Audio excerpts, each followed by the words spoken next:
ಇವತ್ತಿನ ವಿಡಿಯೋದಲ್ಲಿ ಬಹಳ ಸಿಂಪಲ್ ಆಗಿ ಆರೋಗ್ಯಕರವಾದ ನುಗ್ಗೆ ಸೊಪ್ಪಿನ ರಾಗಿ ರೊಟ್ಟಿ ಮಾಡೋದನ್ನು ತಿಳಿಸ್ಕೊಡ್ತಾ ಇದ್ದೀನಿ. ಈ ರೀತಿ ಮೃದುವಾಗಿರುವಂಥ ರಾಗಿ ರೊಟ್ಟಿನ ಬೆಳಿಗ್ಗೆ ತಿಂಡಿಗೆ ಅಥವಾ ರಾತ್ರಿ ಊಟದ ಸಮಯಕ್ಕೆ ಮಾಡ್ಕೊಳ್ಳಿ, ಬಹಳ ಚೆನ್ನಾಗಿರುತ್ತೆ. ಬನ್ನಿ ಯಾವ ರೀತಿ ಮಾಡೋದು ಅಂತ ನೋಡೋಣ. ಹಾಯ್, ನೀವು ನೋಡ್ತಾ ಇದ್ದೀರಾ ಶಾನ್ ಕನ್ನಡ ಚಾನೆಲ್. ವಿಡಿಯೋ ಇಷ್ಟ ಆದರೆ ಪ್ಲೀಸ್ ಲೈಕ್ ಮಾಡಿ, ಹಾಗೆ ಫ್ರೆಂಡ್ಸ್ ಮತ್ತು ಫ್ಯಾಮಿಲಿಯವ್ರ ಜೊತೆಲಿ ಶೇರ್ ಮಾಡಿ. ಮೊದಲಿಗೆ ಈ ರೀತಿ ಒಂದು ಕುಟಾಣಿ ತಗೊಂಡು 2 ಟೇಬಲ್ ಸ್ಪೂನ್ ಹುರಿದು ಸಿಪ್ಪೆ ತೆಗೆದಿರುವಂಥ ಕಡಲೆ ಬೀಜ ಹಾಕ್ಬಿಟ್ಟು ಇದನ್ನು ಚೆನ್ನಾಗಿ ಜಜ್ಜಿಟ್ಕೊಳ್ಳಿ. ನುಣ್ಣಗೆ ಪೌಡರ್ ಮಾಡ್ಕೊಳ್ಬಾರ್ದು.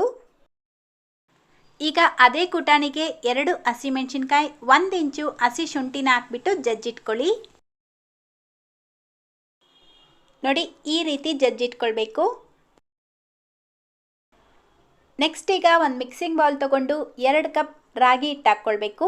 ಮನೆಯಲ್ಲೇ ಮಾಡಿರುವಂಥ ರಾಗಿ ಹಿಟ್ಟಾದರೆ ಒಳ್ಳೆಯದು, ಅಂಗಡಿದು ಬೇಕಿದ್ರೂ ಯೂಸ್ ಮಾಡ್ಬೋದು. ನಂತರ 2 ಟೇಬಲ್ ಸ್ಪೂನ್ ಗೋಧಿ ಹಿಟ್ಟು ಹಾಕ್ಕೊಳ್ತಾ ಇದ್ದೀನಿ. ಗೋಧಿ ಹಿಟ್ಟು ಹಾಕ್ಕೊಳ್ಳೋದ್ರಿಂದ ರಾಗಿ ರೊಟ್ಟಿ ಮೃದುವಾಗಿ ಬರುತ್ತೆ. ತಣ್ಣಗಾದ್ಮೇಲೂ ಇದು ಸಾಫ್ಟಾಗೇ ಇರುತ್ತೆ, ಗಟ್ಟಿ ಆಗೋದಿಲ್ಲ. ಈಗ ರುಚಿಗೆ ತಕ್ಕಷ್ಟು ಉಪ್ಪು, ಅರ್ಧ ಟೀ ಸ್ಪೂನ್ ಜೀರಿಗೆ ಹಾಕ್ಬಿಟ್ಟು ಮಿಕ್ಸ್ ಮಾಡ್ಕೊಳ್ಳಿ. ಈಗ ಜಜ್ಜಿಟ್ಕೊಂಡಿರುವಂಥ ಹಸಿಮೆಣಸಿನ್ಕಾಯಿ ಮತ್ತು ಶುಂಠಿ ಪೇಸ್ಟ್ ಹಾಕ್ಕೊಳ್ತಾ ಇದ್ದೀನಿ. ನಂತರ ಸಣ್ಣದಾಗಿ ಕಟ್ ಮಾಡಿರುವಂಥ ಮೀಡಿಯಮ್ ಸೈಜ್ದು 2 ಈರುಳ್ಳಿ, ಜೊತೆಗೆ ಸ್ವಲ್ಪ ಕೊತ್ತಂಬರಿ ಸೊಪ್ಪು, ಕರಿಬೇವಿನ ಎಲೆ ಹಾಕ್ಕೊಳ್ಳಿ. ಕರಿಬೇವಿನ ಎಲೆನ ಸಣ್ಣದಾಗಿ ಕಟ್ ಮಾಡಿಬಿಟ್ಟು ಹಾಕ್ಕೊಳ್ಳಿ. ಈಗ 1 ಕಪ್ಪಷ್ಟು ನುಗ್ಗೆ ಸೊಪ್ಪು ಹಾಕ್ಕೊಳ್ತಾ ಇದ್ದೀನಿ. ನುಗ್ಗೆ ಸೊಪ್ಪನ್ನು ಕ್ಲೀನ್ ಮಾಡಿ ಬಿಡಿಸ್ಬಿಟ್ಟು ತೊಳೆದು ಹಾಕ್ಕೊಳ್ಬೇಕು. ನಂತರ ಜಜ್ಜಿಟ್ಕೊಂಡಿರುವಂಥ ಕಡಲೆ ಬೀಜ ಪುಡಿ ಹಾಕ್ಬಿಟ್ಟು ಇದೆಲ್ಲವನ್ನು ಮೊದಲು ಚೆನ್ನಾಗಿ ಮಿಕ್ಸ್ ಮಾಡ್ಕೊಳ್ಬೇಕು.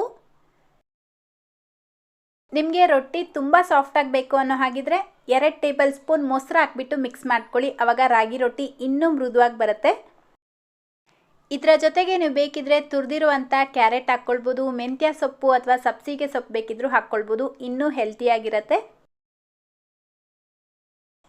ನೋಡಿ, ಈ ರೀತಿ ಮಿಕ್ಸ್ ಮಾಡ್ಕೊಂಡಿದ್ದ ನಂತರ ಈಗ ಸ್ವಲ್ಪ ನೀರು ಹಾಕ್ಕೊಳ್ತಾ ಹಿಟ್ಟು ಕಲಿಸ್ಕೊಳ್ಬೇಕು. ತುಂಬ ಮೃದುವಾಗೂ ಇಲ್ದಿರ ಗಟ್ಟಿಯಾಗೂ ಇಲ್ದಿರ ಸೆಮ್ಮಿ ಸಾಫ್ಟಾಗಿ ಕಲಿಸ್ಕೊಳ್ಬೇಕು. ಆವಾಗಲೇ ನೀವು ರೊಟ್ಟಿ ತಟ್ಟಬೇಕಾದ್ರೆ ಸುಲಭ ಆಗುತ್ತೆ. ನೋಡಿ, ಈ ರೀತಿ ಮಿಕ್ಸ್ ಮಾಡಿದ ನಂತರ ಕೈ ಬೆರಳುಗಳಿಗೆ ಸ್ವಲ್ಪ ಎಣ್ಣೆನ ಹಚ್ಕೊಂಡು ರೊಟ್ಟಿ ಮಾಡೋದಕ್ಕೆ ಬೇಕಾಗಿರೋಷ್ಟು ಹಿಟ್ಟನ್ನು ತಗೊಂಡು ಈ ರೀತಿ ಉಂಡೆ ಮಾಡಿಟ್ಕೊಳ್ಳಿ. ಉಳಿದಿರೋ ಅಂಥ ಹಿಟ್ಟೇನಿದೆ ಇದ್ರ ಮೇಲ್ಗಡೆ ಒಂದು ಪ್ಲೇಟ್ನ ಮುಚ್ಚಿಡಬೇಕು, ಆವಾಗ ಅದು ಡ್ರೈ ಆಗೋದಿಲ್ಲ.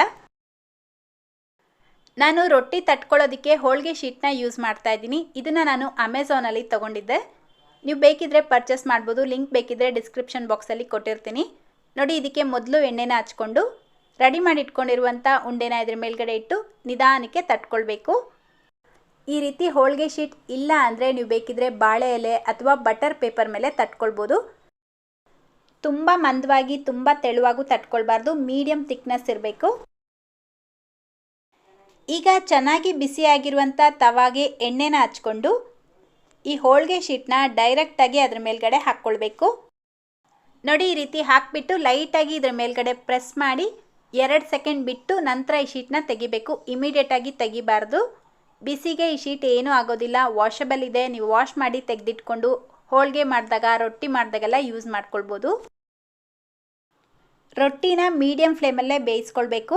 ನೋಡಿ, 1-2 ನಿಮಿಷ ಆದಮೇಲೆ ರೊಟ್ಟಿ ಮೇಲ್ಗಡೆ ಈ ರೀತಿ ಬಿಳಿ ಬಿಳಿಯಾಗಿ ಆಗಿರುತ್ತೆ. ನಾನು ಇದಕ್ಕೆ ತುಪ್ಪ ಹಚ್ಕೊಳ್ತಾ ಇದ್ದೀನಿ, ನೀವು ಬೇಕಿದ್ರೆ ಎಣ್ಣೆನೂ ಹಾಕ್ಕೊಳ್ಬೋದು. ಈ ರೀತಿ ತುಪ್ಪ ಎಣ್ಣೆ ಯಾವುದೂ ಹಾಕಲ್ಲ ಅನ್ನೋ ಹಾಗಿದ್ರೆ ಇದರ ಮೇಲ್ಗಡೆ ಒಂದು ತಟ್ಟೆ ಮುಚ್ಚಿಬಿಟ್ಟು ಬೇಯಿಸ್ಕೊಳ್ಳಿ, ಆವಾಗ ಬಿಳಿ ಬಿಳಿ ಬಣ್ಣ ಆಗೋದಿಲ್ಲ. ಕೆಲವರಿಗೆ ರಾಗಿ ರೊಟ್ಟಿ ಗರ್ಗರಿಯಾಗಿ ತಿನ್ನೋಕ್ಕೆ ಇಷ್ಟ ಇರುತ್ತೆ, ಅಂಥವರು ಲೋ ಫ್ಲೇಮ್ನಲ್ಲಿ ಬೇಯಿಸ್ಕೊಳ್ಳಿ, ಆವಾಗ ರೊಟ್ಟಿ ಗರ್ಗರಿಯಾಗಿ ಬರುತ್ತೆ. ಸಾಫ್ಟಾಗಿ ಬೇಕು ಅನ್ನೋರು ಮೀಡಿಯಮ್ ಫ್ಲೇಮಲ್ಲಿ ಬೇಯಿಸ್ಕೊಳ್ಬೇಕು. ಈ ರೊಟ್ಟಿಗೆ ಎಣ್ಣೆ ಹಾಕ್ಕೊಳ್ಳೋದಕ್ಕಿಂತ ತುಪ್ಪ ಹಾಕ್ಬಿಟ್ಟು ಮಾಡ್ಕೊಳ್ಳಿ, ಹೆಲ್ತ್ಗೂ ಒಳ್ಳೆಯದು, ಪರಿಮಳನೂ ಚೆನ್ನಾಗಿರುತ್ತೆ, ಟೇಸ್ಟು ಚೆನ್ನಾಗಿರುತ್ತೆ. ಈಗ ಅದೇ ರೀತಿ ಇನ್ನೊಂದು ರೊಟ್ಟಿನೂ ಮಾಡಿ ತೋರಿಸ್ತಾ ಇದ್ದೀನಿ.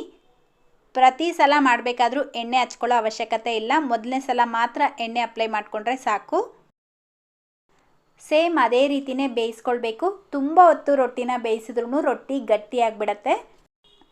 ಅಷ್ಟೇ, ಈಗ ಎಷ್ಟೋ ಆರೋಗ್ಯಕರವಾದ ರುಚಿಯಾಗಿರುವಂಥ ರಾಗಿ ರೊಟ್ಟಿ ರೆಡಿಯಾಗಿದೆ. ನೋಡಿ ಎಷ್ಟು ಮೃದುವಾಗಿದೆ ಅಂತ. ನಾನು ಇದನ್ನು ಈರುಳ್ಳಿ ಚಟ್ನಿ ಜೊತೆಗೆ ಸರ್ವ್ ಮಾಡಿದ್ದೆ. ಎರಡಕ್ಕೂ ಕಾಂಬಿನೇಷನ್ ಸಖತ್ತಾಗಿರುತ್ತೆ.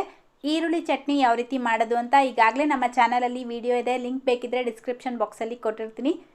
ಇದೇ ಚಟ್ನಿ ಅಂತಲ್ಲ, ಬೇರೆ ಯಾವುದೇ ರೀತಿ ಚಟ್ನಿ ಜೊತೆಲಿ ಅಥವಾ ಸಾಂಬಾರ್ ಜೊತೆಲೂ ಸರ್ವ್ ಮಾಡ್ಬೋದು. ತುಂಬ ಚೆನ್ನಾಗಿರುತ್ತೆ. ಬರೀ ತುಪ್ಪ ಹಾಕ್ಕೊಂಡು ಬೇಕಿದ್ರೂ ತಿನ್ಬೋದು, ಅಷ್ಟು ಚೆನ್ನಾಗಿರುತ್ತೆ. ಸೊ ಇವತ್ತಿನ ರೆಸಿಪಿ ಇಷ್ಟ ಆಯಿತಾ? ಇಷ್ಟ ಆಗಿದ್ರೆ ಪ್ಲೀಸ್ ಲೈಕ್, ಶೇರ್ ಮಾಡೋದನ್ನು ಮರಿಬೇಡಿ. ಇದೇ ರೀತಿ ಮತ್ತೊಂದು ರೆಸಿಪಿಯೊಂದಿಗೆ ಸಿಗೋಣ. Thank you.